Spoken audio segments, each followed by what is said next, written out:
बिहार वो जमीन जिसने राजनीति को नया आयाम दिया, वो मिट्टी जिसने देश को दिशा दी। और आज एक बार फिर बिहार की राजनीति एक महासंग्राम के मुहाने पर खड़ी है। बिहार चुनाव की तारीखें नजदीक हैं और बिहार की 243 विधानसभा सीटों पर अगले 5 साल की तकदीर लिखने की तैयारी जोरों पर है। यह सिर्फ चुनाव नहीं है, यह है रोजगार, पलायन, शिक्षा और स्वास्थ्य जैसे अहम मुद्दों पर जनता का फैसला। जहां पर प्रधानमंत्री नरेंद्र मोदी की सभाओं और रोड शो में जबरदस्त भीड़ उमड़ रही है, सत्ता पक्ष अपने काम, अपनी योजनाओं को लेकर जनता के बीच है, तो वहीं विपक्ष इस बार पूरी ताकत से सरकार को घेरने की तैयारी में है। बिहार के चुनावी अखाड़े में बड़े बड़े धुरंधर उतर चुके हैं। हर पार्टी ने अपना पूरा दमखम झोंक दिया है। एनडीए बनाम महागठबंधन की सीधी टक्कर में कौन किस पर भारी पड़ेगा? युवा नेतृत्व की लहर चलेगी या अनुभवी नेताओं का जादू सिर चढ़कर बोलेगा? क्या बीजेपी सचमुच लड़ रही नीतीश कुमार के चेहरे पर चुनाव? नीतीश की पलटू राम की छवि के बावजूद आखिर क्यों है बीजेपी को इतना भरोसा? क्या इस बार पटना में बीजेपी का मुख्यमंत्री लेगा शपथ? क्या नीतीश कुमार की विदाई का वक्त आ चुका है? क्या ड्राइविंग सीट पर सचमुच बीजेपी चल रही है? नीतीश के बेटे निशांत कुमार का क्या रहेगा रोल? 29 सीटों के साथ मैदान में चिराग पासवान का क्या रहेगा किरदार? और क्या इस चुनाव में कोई तीसरा मोर्चा बाजी पलट सकता है? पीके इस सियासी समर में पास होंगे या फेल? और मुस्लिम सीटों पर क्या सोचती है जनता? कास्ट फैक्टर आखिर कितना करेगा काम? क्या बिहार में रिपीट होगा महाराष्ट्र मॉडल? लालू यादव के परिवार के आपसी झगड़ों का कितना होगा असर? बिहार के सियासी गलियारों में घूमते हुए इन सवालों का जवाब आज आपको हम दिखाएंगे the man of prediction doctor Jagdish Chandra के द्वारा द जेसी शो में बताई गई उन झलकियों में, जहां बिहार चुनाव से जुड़े हर सवाल का जवाब मौजूद है। तो हो जाइए तैयार, क्योंकि हम आपको लेकर चल रहे हैं उस चुनावी रण के विश्लेषण में, जहां बिहार के सियासी दंगल के हर समीकरण का लेखा जोखा बताया है डॉक्टर जगदीश चंद्र ने।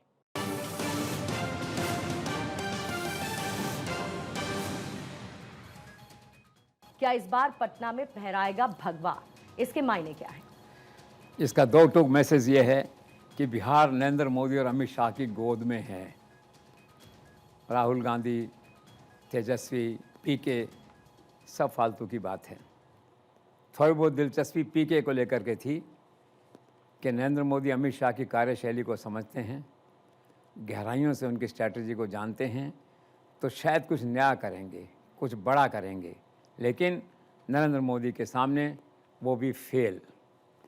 इन लोगों को अंदाज़ा भी नहीं था कि नरेंद्र मोदी, अमित शाह सारे मतदाताओं को, जनता को टुकड़ों में बांटकर, उनके अलग अलग समूह बनाकर, उनके ग्रुप लीडर बनाकर, एरियाज़ बनाकर चुनाव से पहले इतना नगद पैसा ट्रांसफ़र कर देंगे सरकारी योजनाओं का कि ये कहीं भी उसके सामने स्टैंड नहीं करेंगे। आप सोचिए कि छठ से पहले 10,000 रुपये एक महिला के खाते में आना, उसके लिए निश्चित तौर पे एक अमृत काल था उस वक्त का, और सब परिवार वाले इस 10,000 रुपये को देखकर सब कुछ भूल गए थे। नरेंद्र मोदी पहली बार इस मिथ को तोड़ देंगे कि नीतीश कुमार के बिना पटना में कोई सरकार नहीं बन सकती। मार्क माय वर्ड्स, 14 तारीख को आप देखेंगे Bhajpa will emerge as the single largest party. With JDU, it will form the government. It will have its own chief minister. और 17-18 तारीख को आप देखेंगे पटना में भगवा लहराता हुआ आपको दिखाई देगा इस बार। तो सर, आपने अभी कहा, इसलिए मेरा सवाल है कि क्या वाकई में भारतीय जनता पार्टी या एनडीए नीतीश कुमार के चेहरे पर लड़ रही है चुनाव?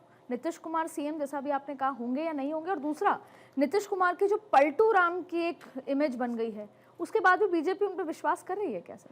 चेहरा तो आज भी हैं वो, लेकिन वो एक मुखौटा है। चुनाव लड़ाने का असली चेहरा नरेंद्र मोदी हैं, गेम चेंजर नरेंद्र मोदी हैं। लेकिन पॉलिटिकल कंपल्शंस के कारण आज मजबूर होकर, इच्छा से अनिच्छा से भाजपा ने भी, एनडीए ने अपना चेहरा नीतीश कुमार को बनाया हुआ है। और दूसरा आपका अहम सवाल ये है कि पलटू राम की इमेज के बावजूद ये सब कैसे हो रहा है। तो पॉलिटिकल कंपल्शंस वो अच्छे से जानते हैं कि 4 बार वो दल बदल कर चुके हैं, 4 बार जैसे कहना चाहिए कि पॉलिटिकल बिट्रेल ये सब हो चुका है। 2010 में कुछ था, 15 में था, फिर 17 में था, 22 में था, हर बार उन्होंने पाला बदला और पूरे देश में इमेज बन गई नीतीश कुमार की। एक जो कहते हैं सुशासन बाबू हैं, उनकी इमेज एक बार ये बन गई कि पलटू राम हैं। इसके बावजूद ये है कि ये बिहार की राजनीति की व्यवस्थाएं हैं कि कोई एक दल वहाँ चुनाव नहीं लड़ सकता, नहीं जीत सकता। उसी का परिणाम ये है कि आज नीतीश कुमार सामने हैं और एनडीए का चेहरा बने हुए हैं। सर, बिहार चुनाव मतलब जातीय समीकरण। तो पहला सवाल ये है कि क्या इस बार का चुनाव भी कास्ट ओरिएंटेड होगा या जो बीजेपी कोशिश कर रही है विकास पे, डेवलपमेंट पे, जंगल राज पे हो जाए। दूसरी बात यह है कि जो कभी न हारने वाले नीतीश कुमार 20 साल चीफ मिनिस्टर रहे कास्ट समीकरण की वजह से, तो वो कास्ट कार्ड क्या था उनका? देखो, 2 बातें हैं। बिहार की राजनीति कास्ट ओरिएंटेड है, इस सत्य को स्वीकार करना चाहिए। संभव है कि इस बार थोड़ी सी कम हो, 5% कम हो, लेकिन उसका जो बेसिक मेजॉरिटी पार्ट है वो कास्ट ओरिएंटेड है। सेकंड क्वेश्चन ये है कि उसका फार्मूला क्या है नीतीश कुमार का? फार्मूला ये है, जातियों को बांटो और राज करो, डिवाइड एंड रूल। आप देखिए क्या क्या उन्होंने, और उसमें उन्होंने ये पहला काम ये किया उसके अंदर जो है कि दलितों को दलित और महादलित में बांट दिया, पासवान को दलित में रखा, बाकी सबको महादलित में डाल दिया। फिर एक और लाए, पिछड़े और अति पिछड़े। अति पिछड़ों में 10 जातियाँ वहाँ खड़ी कर दी जा करके। तो कुल मिला क्या हुआ, जातीय गणना हुई तो उसी हिसाब से नीतीश कुमार ने जातीय गणना करवा दी बिहार में जो है। और उसमें क्या 27% लोग तो आपके दलित हैं, 36% लोग आपके जो हैं वो हैं दूसरे अति पिछड़े, दैट वे जो है। तो परमानेंट सोल्यूशन उनके पास में है। तो नीतीश कुमार का यही था सक्सेस फार्मूला जो चला। और अब आगे देखो, चूँकि वक्त आ गया सब लोगों के जाने आने का, नीतीश कुमार का भी विदाई का वक्त है। तो मुझे ऐसा लगता है कि अगला चुनाव बिहार का लड़ा जाएगा, पोस्ट मंडल चुनाव जो होगा वो एक अलग तरह का होगा। हो सकता है तब तक कास्ट का इम्पैक्ट उतना नहीं रहे, लेकिन आज का सत्य यही है, Bihar is a caste oriented politics. आखिर इस बार किन किन मुद्दों पर बीजेपी, जेडीयू, आरजेडी, कांग्रेस चुनाव लड़ रही है और क्या आपको इन मुद्दों में कोई एक समानता भी दिखती है? समानता तो है कि एक लोक लुभावन है दोनों तरफ के मुद्दे बेसिकली, ठीक है ना। और फेस वैल्यू पे अगर देखें, 1 करोड़ लोगों को रोज़गार देंगे 5 साल के अंदर। फिर ये महिला फैक्टर है, ये फिर महिलाओं का 35% वो है आपका रिजर्वेशन है। फिर 124 यूनिट बिजली महिलाओं से रिलेटेड ज़्यादा वो है आपके पास में जो है। फिर पेंशन बढ़ा देंगे, 400 से 1100 कर देंगे समथिंग, ऐसे छोटे मोटे पूरा पैकेज जैसे बना हुआ वो तो। लेकिन एक महिला ही और ये बिजली है, यही गेम चेंजर है। कांग्रेस ने बेसिकली कास्ट एंड रिजर्वेशन, और रिजर्वेशन में भी क्या है 50% की सीमा हम तोड़ देंगे, ये कांग्रेस का कहना है रिजर्वेशन की। तो मोटे मोटे तौर पे इस तरह की स्थिति। सर, आपको लगता है कि इस बार के बिहार चुनाव में चिराग पासवान एक दलित वर्ग के हीरो की तरह उभरे हैं? सही है, हीरो थे वो। उनका हीरो का जो इमेज है, जो नैरेटिव है, वो स्ट्रॉन्ग हुआ है, वो जिसे कहना चाहिए मजबूत हुआ है, दैट वे जो है। और आप देखिए 5-5.5% वोट तो हैं उनके पास। और अब जिस तरह से उनका मान मुनब्बल क्या होता है, इस तरह से हुआ है उनका मनुहार, और ये सब हुआ है चुनाव में। चाहे वो स्टेज मैनेज्ड ही था, ये दिखाना कि हम मना रहे हैं उसको, वो मान नहीं रहा है, वो एक पल के लिए मान भी लेते हैं, तो उससे उसका ग्राफ, उसका शेयर जो है ना बढ़ा है मार्केट में, दैट वे जो है। और ये जो चुनाव ख़त्म होगा, और इसमें चूँकि I hope this Chirag will perform better, his party will perform better, तो उसका जो बेस है एज ए दलित लीडर जो है ना वो और स्ट्रॉन्ग हो सकता है। तो you can say he continues to be hero of Dalits in Bihar. Sir, Narendra Modi Amit Shah की कार्यशैली के सामने विपक्ष को एक बहुत स्ट्रॉन्ग नैरेटिव या एक मुद्दा चाहिए। राहुल गांधी ने कोशिश की कि वोट चोरी एक मुद्दा बने, वो गए भी, यात्रा भी निकाली, लेकिन जैसे जैसे वो बीच में गायब हुए, मोमेंटम नीचे आया। अब आपको लगता है ये मुद्दा पिट गया कांग्रेस का, SIR का? भाई पिट इसलिए गया ना कि they were not serious to bring the issue to a logical conclusion. आप देखिए, इलेक्शन कमीशन ने कहा था कि फर्स्ट फेज़ के बारे में अगर किसी को आपत्ति है, you should file appeal bye 10th। तो 10 अक्टूबर तक कोई अपील फाइल नहीं हुई, not even a single appeal was filed जो है। इसका मतलब है कि आप सीरियस नहीं हैं। राहुल गांधी विदेश में थे, पीछे कोई धनी धोरी ज़्यादा रहता नहीं ऐसे मामलों में, कोई फैसला करने वाला या कोई सोचे। और टेलीफोन से बात करने की सुविधा मेरे ख्याल से उतनी अवेलेबल नहीं है लोगों को कि राहुल गांधी से टेलीफोन से बात करके उसमें उनसे मैंडेट लेंगे, साहब 10 तारीख आ गई या 8 तारीख होगी, क्या करना है क्या नहीं करना है।